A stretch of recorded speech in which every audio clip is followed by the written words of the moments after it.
back to the drums kind of setup. You're always spaced pair. I'm always spaced pair. So, and I only use one kick mic. Which kick mic? I use the D112. Why? Other than it just works. It sounds better than a 52 to me. I'm not a fan of 52s in the studio. I am a fan of them live. They're good live. I don't like them in the studio. Also, I don't like recording more than one kick mic, which is a lot of times I end up muting those mics anyway. It's a cardinal sin of a recording engineer to say that you only need one kick mic, because I learned from David how to mic a kick drum, and he told me that he kind of learned from Paul Line how to mic a kick drum, which is he's a legendary session drummer in Nashville. And all you have to do to get a great kick drum sound is put a D112 halfway in and aim it where the batter head meets the shell, and you're going to get all the top end click you need with all the bottom. So you don't have to have outside kick mics. Now, are you aiming it to the floor? No. Or up? It's so you'll go in straight, but you're going to look to your right. Toward the snare drum if it's a right-handed drummer? Yeah, toward the snare drum, where the shell meets the head. Okay. Because the reason is when your batter hits the head, you get a plosive. Mm-hmm. And that's why the inside kick mic sounds like shit most of the time. Mm-hmm. But if you turn it away from the batter head, it's kind of like when you're recording acoustic guitar, but you have the mic on the body but turned towards the neck. You're going to get the same bottom end plus the added top end that you want. Mm-hmm. And then you don't have to EQ as much. Well, and that's in a perfect world. That's what you want. It's right at the source. Oh, for sure. So snare drum. I just do a snare top. You don't do a snare bottom? I do not do a snare bottom because it doesn't sound good. Tune the drum.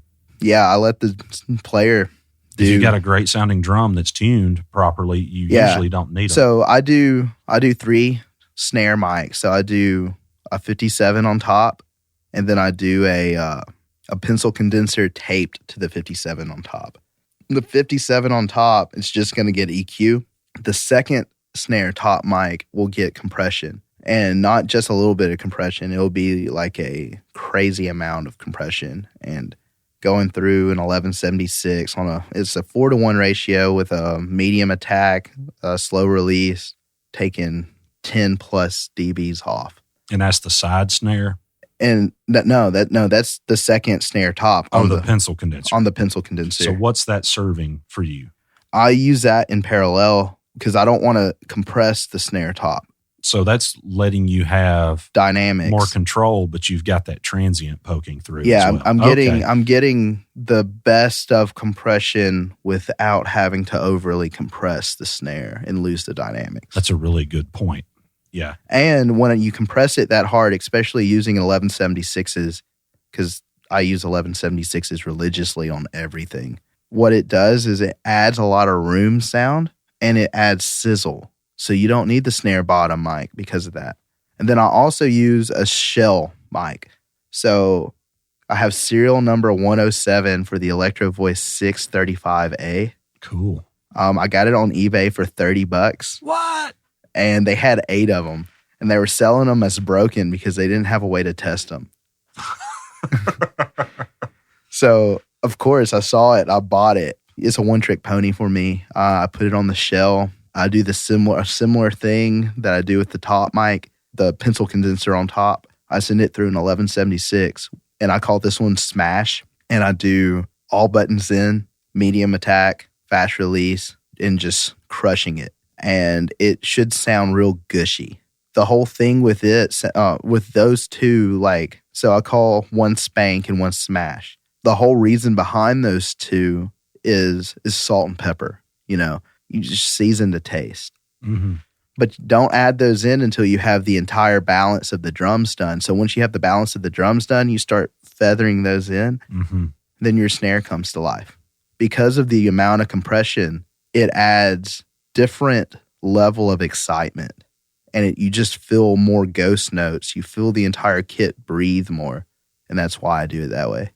Tom mics. You really like the Shure Beta 92. Yes. The Beta 98s. Yeah. They're really tiny.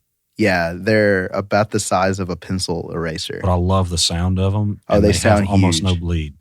Oh, yeah, they sound huge. They don't hardly pick up anything else. So, I mean, you don't have to overprocess them because you're not trying to get all the excess noise out. All I do for drums, I compress the rooms and I compress the alternate mics on the snare, and that's it. You don't compress overheads? No. Either? Mm-mm. So that's why your drum sound breathes. It has dynamic to it, as it should. Everything else is just EQ and mic placement. Yeah. And you don't need compression. I do compress a ton in mixing, and that's not on drums. I don't like how overly compressed kicks sound. I don't like how overly compressed overheads sound. I really don't like overly compressed overheads because you lose the attack of your cymbals and it goes whoosh. The way that I combat that is I add samples. Yeah. And so I add 3 kick samples, I add 3 snare samples, and I added 3 tom samples for each tom. I also add crash samples for the overheads. And you bring those in parallel. I don't replace. So I bring the samples in parallel. They go through all the same processing that the rest of the kit goes through. And what it does is it makes the drums larger than life. And then on my drum bus, I use a limiter. And I set the ceiling to -6. And I start pulling the threshold down until I start getting around 2 or 3 dBs of reduction. And then I time the release with the tempo of the song. And it gives you just a little bit of pumping, but it makes the drums up close and really big. So back to the samples with the crash samples, that's not something I've experienced with. Of course, I'll use samples and drums of themselves. I'm going to try and experiment a little bit with that because am I correct in assuming, a lot of times the crash might be hit a little soft and it doesn't really cut in the mix and you find yourself having to overprocess the overheads or turn them too loud for what? Well, I overprocess the overheads anyways. Well, I guess what I mean by that is the reason is so you don't turn your overheads up too loud because you're going to get too much snare and too much room in the mix. Right.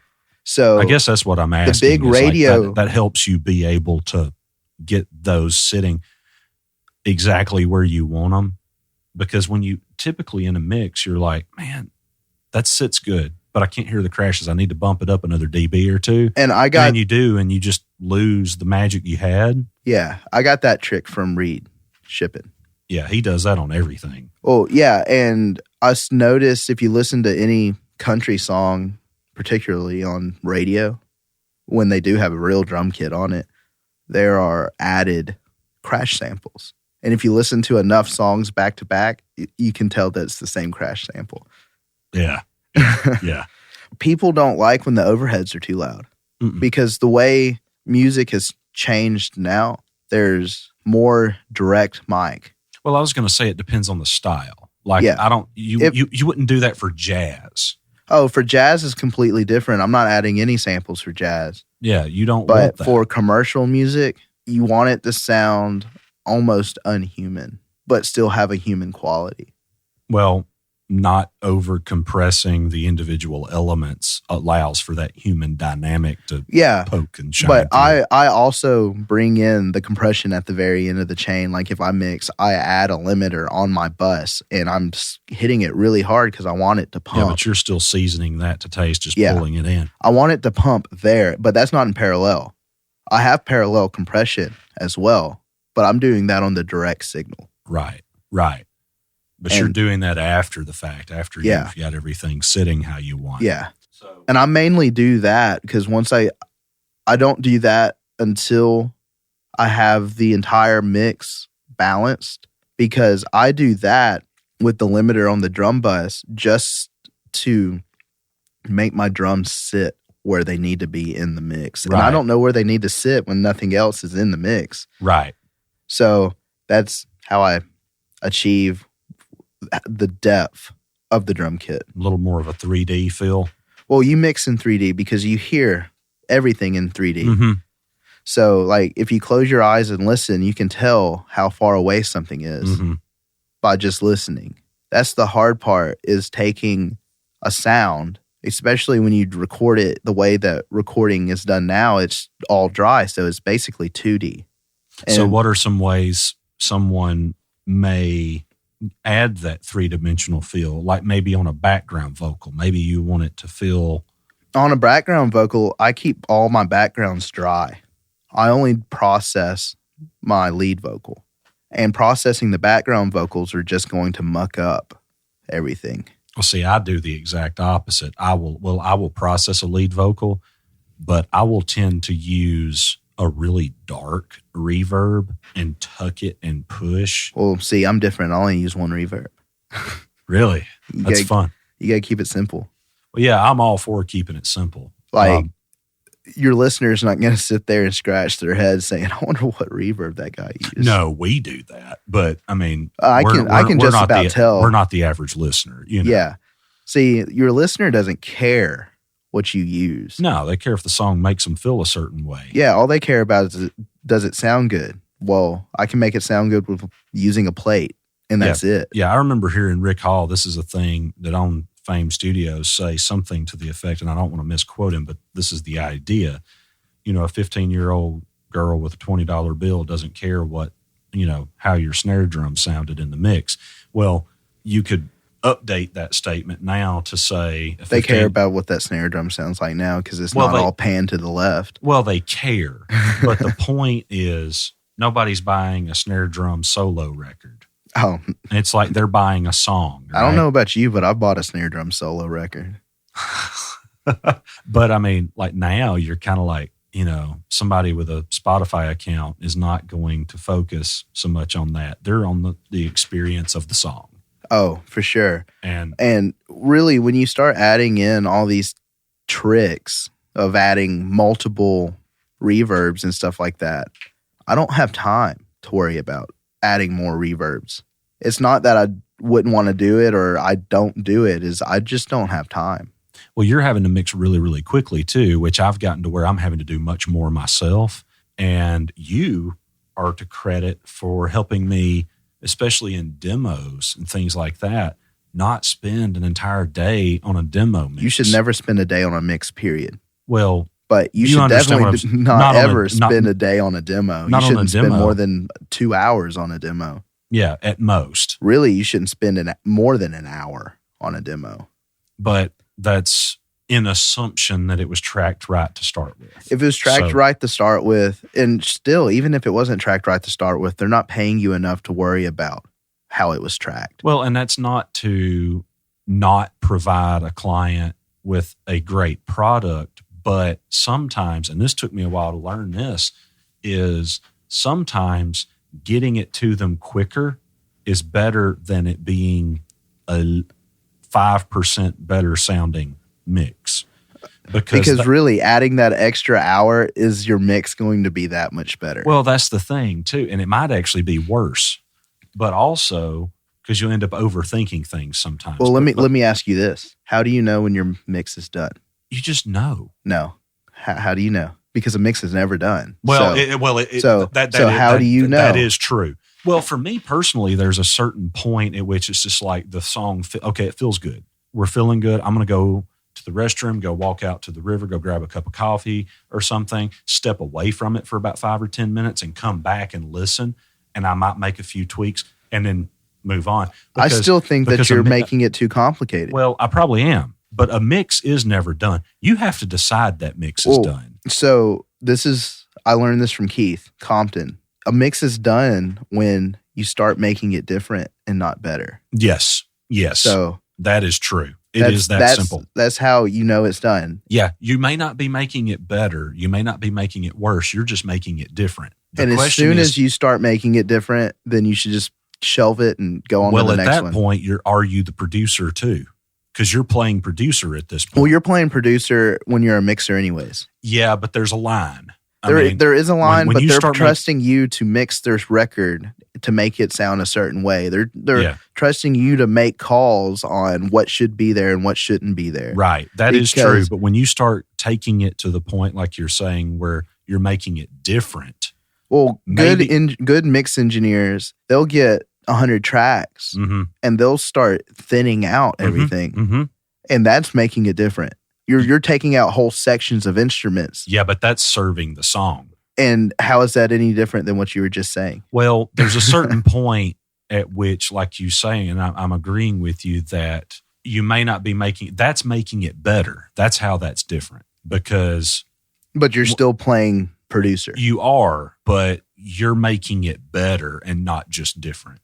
That's different and better, not just different. And honestly, different and better is subjective. It is subjective, but it's a thing, like especially working on demos and not necessarily something for a record or an EP or a single. Even that it's like it may be more value to the person you're doing it for. Let's say it's a songwriter.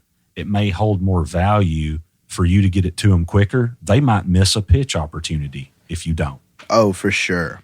So me sitting there twiddling my thumbs trying out a new plug-in is not necessarily going to do me any favors. And I learned to respect my time a little bit more because you kind of shot it straight with me a while back, like a year or two ago. It's like, dude, you're spending too much time on this. And I'm like, yeah, you're right. So Mike Walter, he was another one of the guys that I brought up earlier. He was the one that told me, he said, you should never spend more than an hour on a demo. Right. And in all honesty, they're not paying for that. If they wanted you to spend a lot more time on it, they would pay you for it. Oh, the only difference between a demo and a record, especially the level demos that I work on. Yeah. The level demos that I work on they sound like they should be on the radio. A lot of mine too. Yeah. So I mean, it's the only difference between that is just time. Yeah. But also, are you having to do a lot of vocal tuning and all that? Oh, I tune every vocal. But hands down. Doesn't matter. In general? In general. As a rule, I don't mix it until I tune it. Well, hey. And I can normally tune all the vocals in a song in 20 minutes or so. Thank you, Melodyne. That's right. I hate auto-tune. Auto-tune only works after you Melodyne it. Yeah. So you have to Melodyne it to the grid, which I do 100% always now. It's because you can tune 100% to the grid and not hear it.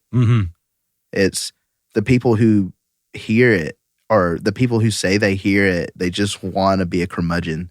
Yeah. I mean, there's moments you can't, but it's like.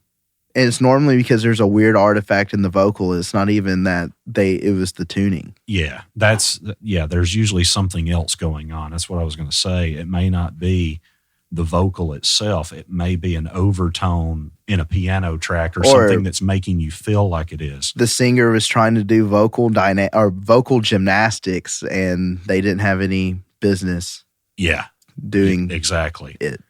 So vocals, we already talked about bass kind of thing with that. Vocals, what's your favorite vocal mic? Definitely a U87. Right now, I've been using a clone. It's a Rode clone of a U47, but it has figure 8, so it's more like a 48. Oh, cool.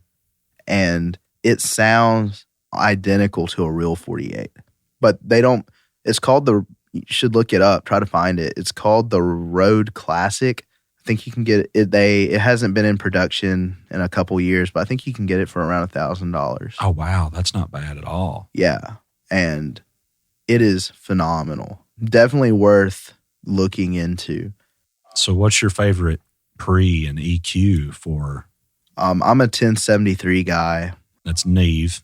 And then we're going right now, both of us are using the Warm Audio clone of the Neve 1073 channel strip. Oh, yeah. So we're both on, you've got your Shure SM7 and I've got mine, and you're running yours through a 1073 into a Pultec, or the Warm Audio Pultec. I'm running mine through my 1073 into my Warm 1176 compressor. The warm gears is great. I'm lucky enough to have a deal with them. So that's how I got all my worm stuff. Yeah, I need to get a hookup. I love it. It's good. I mean, and it's worth its money. A lot of stuff's not. I mean, yeah. I totally endorse Warm Audio. Yeah, same. You're using this Pultec thing. Yeah, I started using the Pultec thing. So what I started doing is 1073 EQ and then compression. Always EQ into compression. And you're using your EQ on the 1073 also, right? No. You're not? No. You're bypassing that EQ? I'm bypassing it. And the reason why I'm using the Warm 1073 is because the filter is not on the same circuit as the EQ, so I don't have to have it turned on. Yeah, that I love that feature about it. Because I have a pair of Ventex, and I don't like the Ventex. They're a little too bright. Oh, they're brittle sounding. They don't do the Neve thing when they really start to break up, and they're noisy. But you have to have the EQ engaged to use the filter. Yeah. And I don't want to go through the extra circuitry. So I was thinking you were double EQing. No. So you're using the Pultec for that. And I'm really not using the Pultec. What are you doing? Because I can't see your settings. I'm adding 16K. I'm not even at 1. Oh, you're just adding a little sheen. That's exactly what I'm doing on mine. I'm adding 16K at let me look at the settings. Oh, yeah. I'm like a half dB on mine. It's just a little air. And then my SM7 is modded. So how is it different? Upgraded the transistors and the capacitors on it. Oh, cool. Yeah. And if you really can't tell much of a difference between mine and yours. Yeah, it's not a lot, but it's cool. Yeah, yeah. So you normally run into your 1176. You do this whole 20-to-1 ratio thing when in mixing, or if I use a 1176 in recording, I do a slow attack, fast release at 20-to-1. Mm-hmm. And what that does is it really puts the vocal in its own little space up front. Mm-hmm. Especially the way Nashville wants their mixes done, the vocal is on top of everything. Oh, yeah. It's all about the vocal. You can't get the vocal on top of everything without compressing it heavily.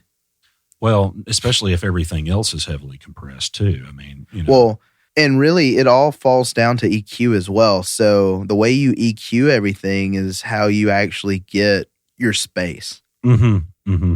So, well, that's kind of like the kick, drum, and bass guitar relationship. You've got to make sure, depending on the style, maybe the bass guitar should be the prominent. See, and the other style, maybe you just need to figure out who is going to hold down the bottom. Yeah. And for me, the bass guitar always holds down the bottom. Well, it's the melodic low end. And to me, it doesn't matter. This is cross genre. I don't want the kick drum to hold the bottom. Well, I guess because what I'm saying it's so inconsistent. Some genres, one's more prominent than the other. Oh, yeah. Especially in like commercial country and stuff like that, the bass guitar is up front, but you still get kicked in the gut with the kick drum. Yeah, you feel the kick drum. And you hear it because they add a lot of top end to it. That's what I was going to say. It's more top end stuff than low. You still add 9 dBs of 50 cycles on a kick drum, but I don't see a need, and I don't see a reason why anybody should ever do sidechain compression between kick and bass. Unless you're doing dance. I've never figured that out. Well, it only really works. But I never figured that thing out. It only works for dance music when you feel the pulsating. Yeah. But see, that's something that YouTube mixers do. Yeah, they sell this snake oil that this is how you do it, and the reason why is because they sit in a shitty room and they can't hear it. Well, the thing is it's like this side chaining is a thing. For those of you that don't know what we're talking about, I realize this episode is ultra nerdy, specifically geared towards studio engineers. Skyler and I are sitting here talking about what we do, but also for you guys that are doing engineering as well. There's a lot of valuable information because you and I both, we have sometimes some different ways and sometimes some borderline disagreements on things. We disagree on a lot. Yeah, so it's until he tries what I do, and then he becomes a believer. But well, the whole vocal thing on the 1176 is definitely something I'm a believer on now. That I was like, man, that's a little much, and it's like, it's really not. It's really not. And then you thought a lot of the stuff that I do processing wise on drums was a lot until you actually started playing with my template and started, and until I started wow, it just works. Well, it's also like, oh, okay, I see what he's doing here. It's like you said, seasoned to taste. It's not like you're just throwing the faders up and there they are. So I also take this into account, and I've never really talked to you about this. Every time somebody sends me a song, I have to know the key of the song. So I ask them. I've started doing that a lot here lately. Is because of the resonant frequencies. Mm-hmm. So what's going to muck up between, and this is the reason why you don't need sidechain compression. So what's going to muck up the kick and the bass and muck up the low end is going to be the resonant frequencies. So say we're in the key of F, you're going to have a resonant frequency around 24 hertz, 42 hertz, 80, 150, 250, and 400. And those are going to be your treble frequencies for most mid-range instruments. So depending on where you want your kick and your bass to sit, so if you want your bass to be to the bottom, then you're going to cut, or like say you're going to cut 20 out of your kick drum, and then you're going to cut all of 800 or between 750 and 800 out of your kick drum. You just take all of that out because you don't need it. It's just going to add extra noise, and it's going to cloud up the bass, and then vice versa. So the bass so your kick drum's going to be living around 80 or so. So you're going to cut out 80, and then you're going to boost 100 in the bass, and then you're going to add, say, 5K to your bass or 8K to your kick drum. You're going to add 5K or 8K to your kick drum. So you're going to take everything above 2K out of your bass. Mm-hmm. And what that does is it makes space for everything to sit. Exactly. And yeah, side chaining is this, and I like that you used snake oil. I like to side chain, but I side chain things like for delay throws and stuff like that. And if that was I a side thing you chain, showed me too. I do side chain in the non-conventional way. So if I'm doing something it's only if I'm doing something that's dance related.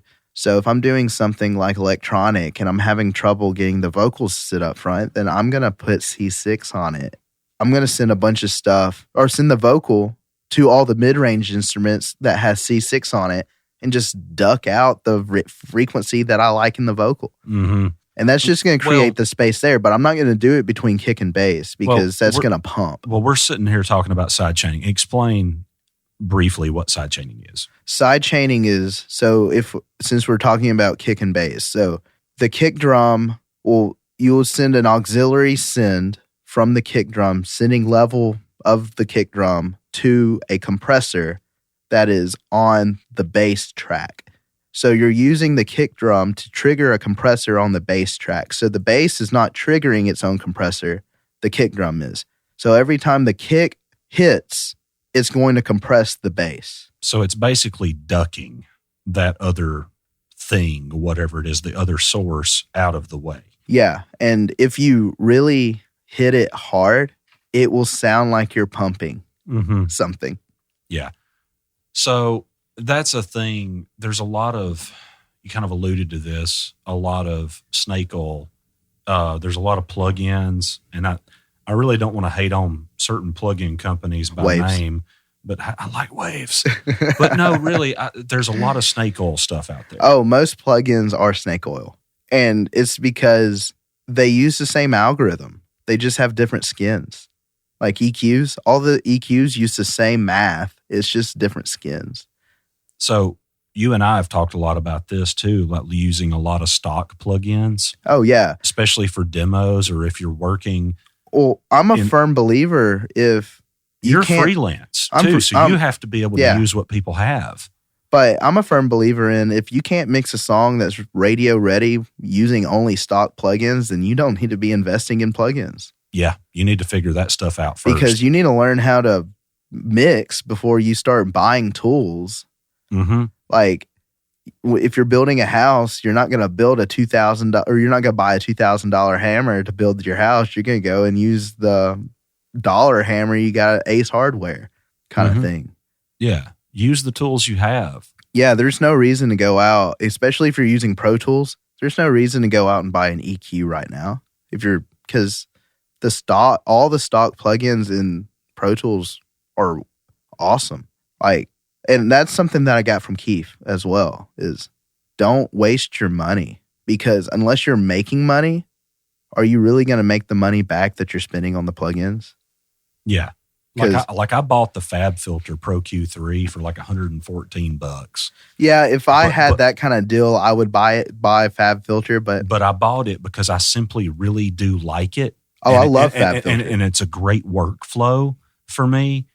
There are things about it that I just simply like. But I wasn't going to spend $300 on it, though. I don't use digital EQs often.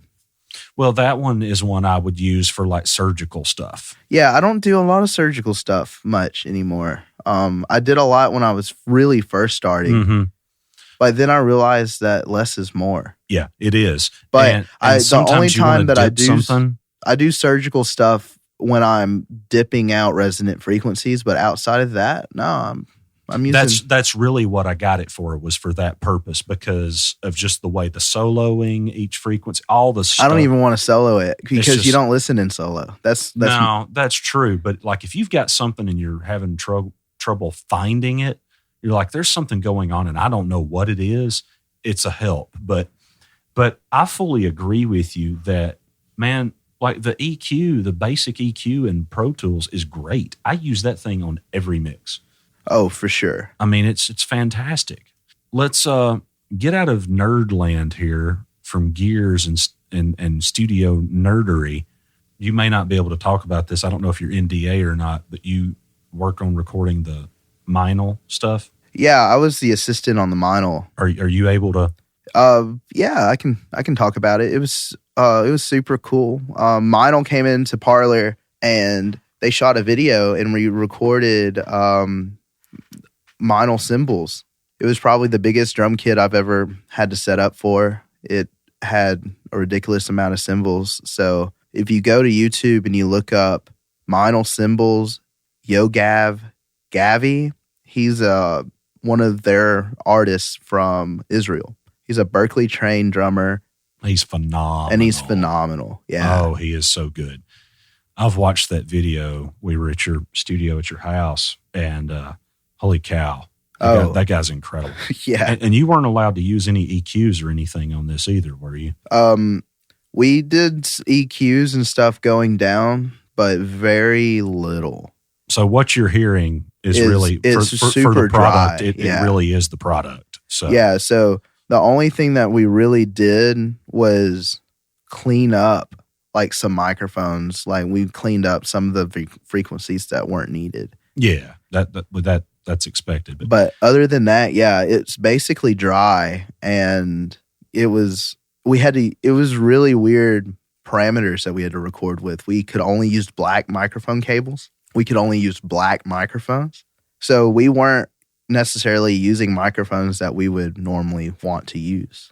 Yeah, so they were going more for aesthetic. Because it's a video, a visual type of thing. Because normally we would use 87s on overheads, but we use the Audio Technica 440s or 4050s. Mm-hmm. Which it sounds good. I mean, that's not my my favorite. It wouldn't have been my top choice either, but it does sound good. The video's cool. Yeah, the only reason why we chose those is because they were black. Yeah, it looks good in the video. Doesn't our large diaphragm. Well, it doesn't distract from the cymbals. And I mean, you don't want too many shiny. I get it. Oh yeah, I totally get it. It was just really painting you into a corner on. You really have to know how to record, and this is something that I've really started thinking about lately is you don't get good at mixing until you learn how to record. That's a good point. Yeah, it's kind of like the live sound feeds the studio for me, and the studio feeds the live sound too. Yeah, like you have to know how it's supposed to sound at the source. And if you can get it to sound like the record at the source, then especially when somebody gives you a song to mix, then you can mix it and it sounds great. Exactly. Well, for sake of time, we need to kind of move on. Yeah, because we've got a 4 o'clock. We have a 4 o'clock meeting, and that's in 7 minutes. Yeah. So real quick, you have a label now. Yeah. Talk briefly about that and some of the artists.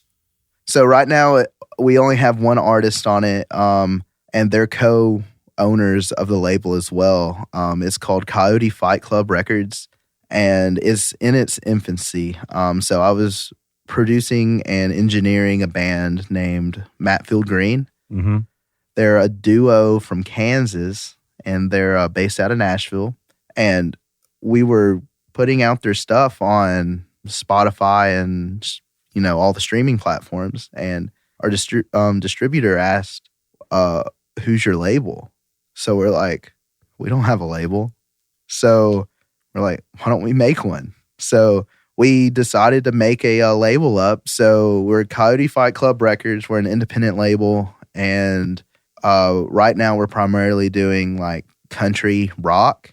So definitely want to look at getting more artists on our roster. Mm-hmm.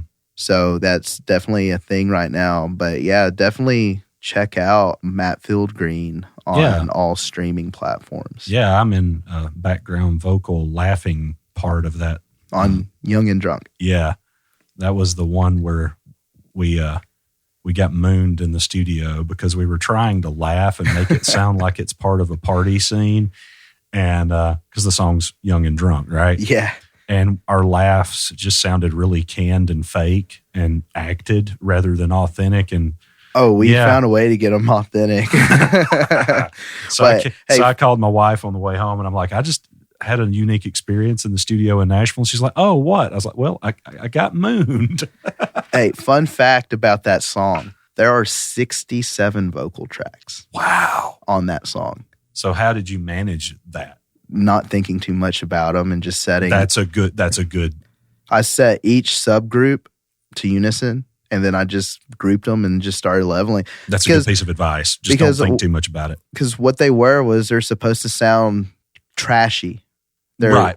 So I'm not going to sit there and balance and EQ each one of them because I recorded a whole group of people. What defeats the purpose of what you were microphone. Going for. Yeah, exactly. So, and it was stacked 8 times per section. And we ended up having 60 vocals on the track. Overall, there's over 120 tracks on the song. Yeah. And you typically get large sessions like that. Majority of my sessions are 50 plus tracks.